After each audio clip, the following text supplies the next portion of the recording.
Obviously, big summer within a lot of the guys coming in, one of the bigger transfer portal classes in the country.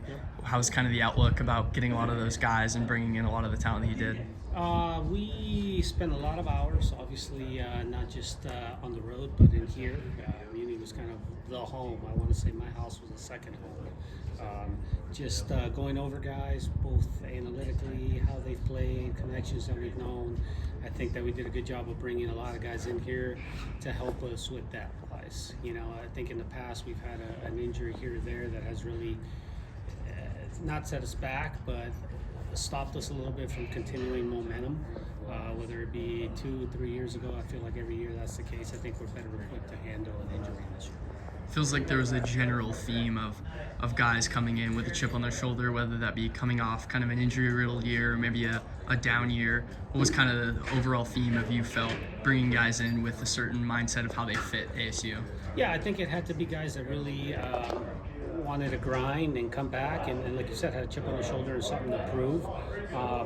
You know, we are competing with some of the conferences, you know who they are, that throw a lot of dollars out there. You know, we don't have that type of money, so we gotta take some chances on guys that have done it in the past.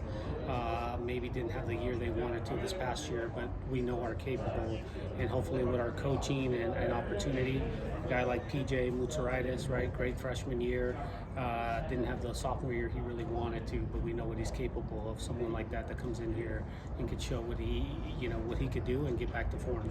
Obviously, you faced a big challenge of replacing nearly the entire starting lineup when it comes to bats. What was kind of the challenge there about bringing in the right guys, but also filling it out?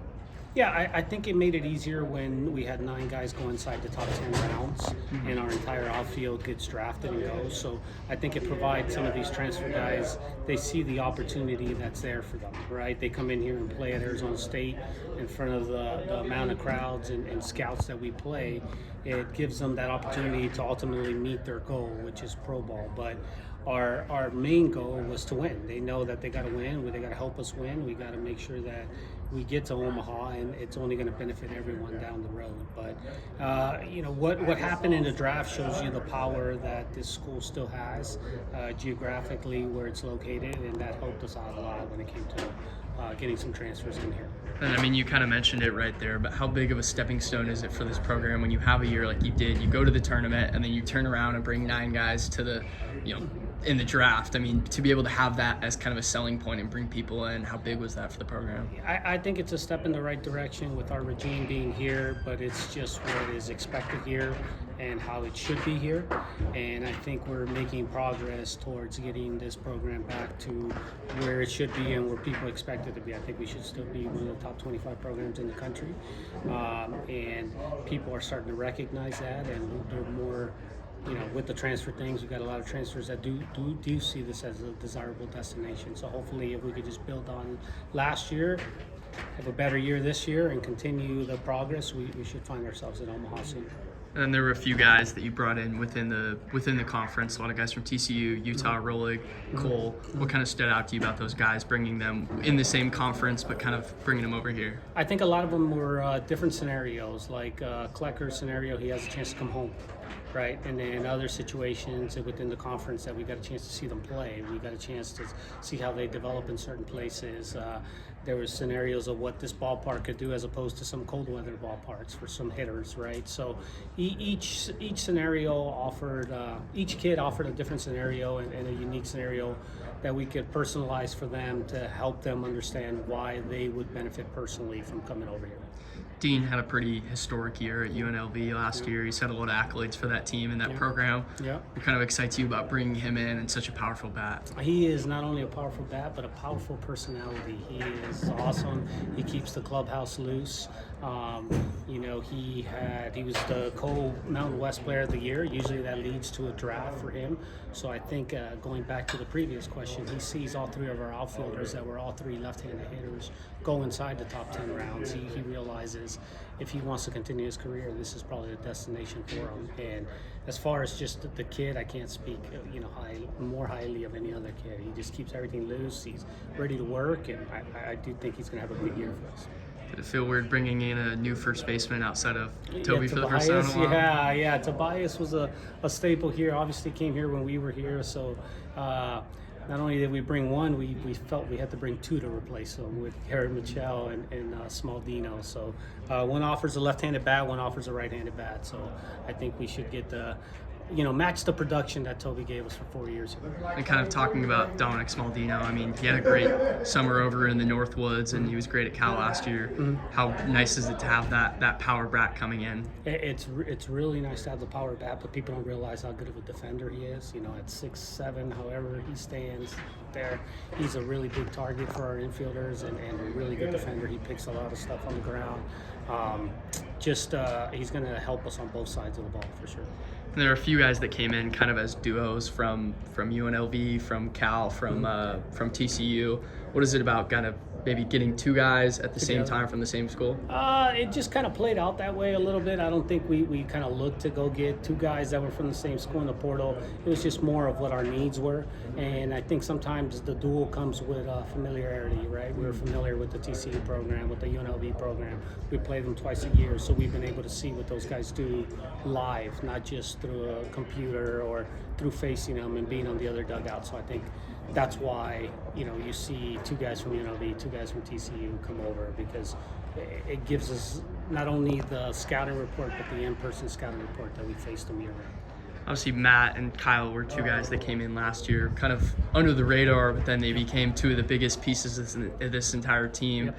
How do you kind of feel that this group may have a few guys like that as well? I think this group is a little more known.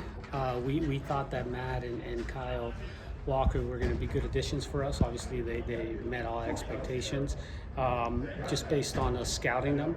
But this is more of a highly touted group where we really have to compete against a lot of schools to get them here. So we're hoping we get the same type of production from some of these guys that we did from those two guys. Quite frankly, we have about 5-6 guys that can play the infield. So sorting that out is going to be probably the hardest thing we have all fall. And Matt and Kyle kind of said at the end of last year that they were only here for a year, but they felt like that was home to them. Yep. What does it kind of say about the culture when you can bring guys in, they're only here for a year, but they feel like this is their home? I think bringing in the right guys makes a big difference. I think even the transfer guys, if you talk to them right now, they'll talk about the culture. Coach Bloomquist is such a player's coach that he gives them the freedom to be themselves while we're still coaching them up and the discipline that they're needed. So I think that's across the board. Anytime, if we could finally get them here, getting them away from these high-end facilities, high-end money that's being thrown their way, once we get them here and they start to fall, they all seem to really like it. Matthew Polk, obviously coming from Vanderbilt, one of the more prestigious programs in the entire country, bringing an SEC guy. What do you kind of feel like he adds in terms of experience and knowing where he's from? Leadership. He's been a leader right now. He's been to a top program in the country with one of the best coaches in the country where they did everything really, really detailed. So I think the fact that he's been holding some of our young guys accountable has been the biggest difference. He holds accountability for our guys, and it's helped the younger guys, the Durst, even our guys like Landon Harrison, who's coming off of one great year. Some of the younger guys, Kai McGarry, who's going into his sophomore year, just helping them understand how those programs run, how our program runs, and blending the two has really been helpful.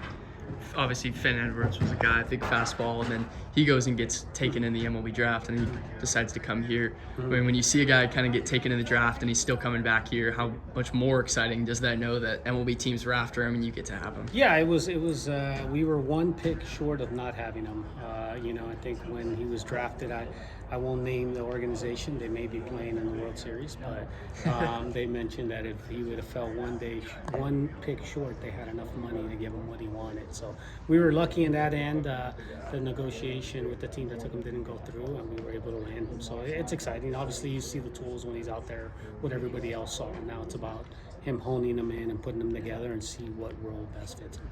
And then he's kind of one of many guys. You talked about a lot of bigger names kind of within this team coming. But what excites you about the potential that this team has? A lot of guys who have had such great years in their freshman, sophomore year, had a down year, but hoping that you guys can bring those guys back to where they were. I think I mentioned it before. The exciting part is just the amount of depth we have within our organization, because I thought, over the course of the last 4 years, we've done a good job of bringing in talent in here, whether it be under the radar freshmen that we had to get or upperclassmen, transfer portal guys. We were able to bring enough guys to have more competition and to withstand any type of injury that may happen. You know, it's a long season, so guys go down with little bruises here and there, and the fact that we could plug multiple guys in and not miss a beat, we feel like we won't miss a beat, is really important for us.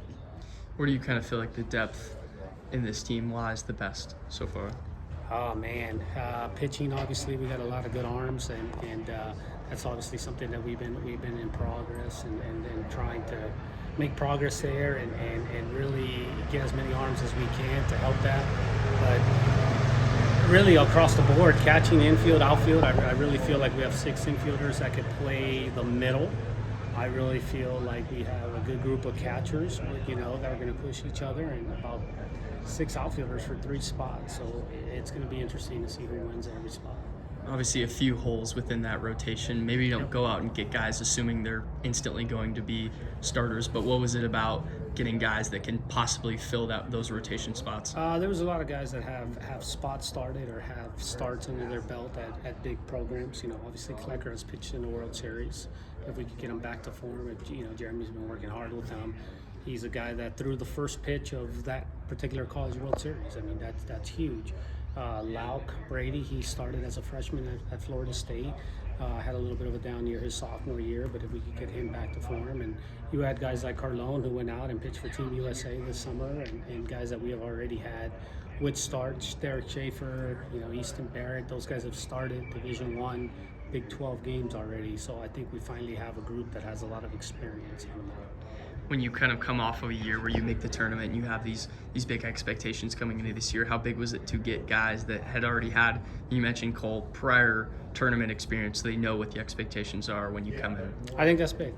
Because a lot of our group hadn't experienced that, and I'm glad a guy like Tobias got a chance to experience it. But now the young guys, the Harristons, even Kai being in the dugout, those guys have experienced it. Barrett coming in, like, they know what to expect. So older groups usually win in college baseball, right? Like you saw the regional we were in, like UC Irvine did a good job with an old group that has experienced that before. So I think going into it this year, into postseason, our guys will have that experience, and they'll be able to slow down the moment a little bit more. Where do you see a guy like Beckett Savorik slotting in the summer in the Northwoods League? Played 4 different positions. Where do you see him slotting in this team? He may start for us. You know, we were just talking upstairs with Coach Bloomquist trying to make a lineup for our CBU game in a week, and I'm not going to promise he's starting, but he's potentially going to be starting at short there. I mean, he's just playing really well right now. He's playing at an elite level, both defensively and offensively, and you know, sometimes when we bring in all these high-profile guys like Longo and Rowley, we forget about our own, and we haven't forgotten about our own. He's a guy that stayed committed through us for 2 years in the process, and he's playing really well right now. He's going to play somewhere. I don't know where in the infield, but he's another guy that can play third, second, short, and he's doing a good job. And how important is that defensive versatility for a player like Savorik? I think it's huge, and I think that's another thing that's been really good about this team is the fact that PJ, Austin, you know, Beckett, all those guys can move around. They don't just play third base. They play third, second, short. Even our 2 young puppies with Finn Leach and Brendan Lewis, those guys could all move around. Short, second, third, we're moving them around. And I think the ability to move all the guys at multiple positions is really going to be one of our strengths this year. Good.